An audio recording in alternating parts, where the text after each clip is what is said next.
Kada sam sa 11 godina došla iz Brčkog u Zagreb, sve mi se činilo nekako veliko, nestvarno. Došla sam iz jednog malog grada u veliku sredinu i tu u biti započinje moja priča.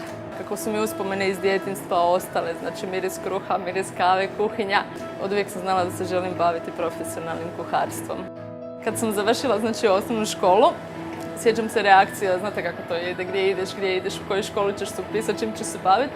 I znam reakcija kad sam rekla da idem do kuhara je bilo, o moj Bože, kuhar, ko to želi biti? Znači prije 18 godina biti kuhar je bilo stvarno nešto što nije bilo poželjno zanimanje. Ali bez obzira na to ja sam se upisala i danas kad ljudima kažete da ste kuhar je wow.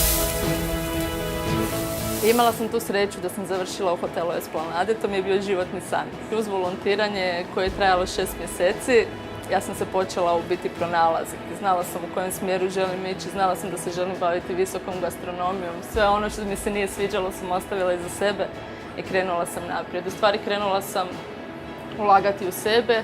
Kroz cijeli taj period, tih 18 godina, se dešavalo stvarno puno lijepih stvari. Od inozemnog gostovanja u Marseju, vrhunskim hotelima, restoranima sa Michelinovim zvijezdicama, do stažiranja u Berlinu, u Briselu.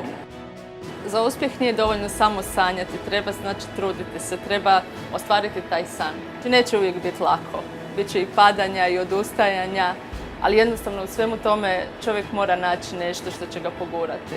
Cijeli ovaj projekt Zadovoljne je toliko motivirajući, bit će tu mentori, ambasadori, to će biti ljudi koji vam neće dopustiti da odustanete od svojih snova, što nikako ne smijete. Znači trebate živjeti svoj san i napokon se početi baviti s onim što želite u životu.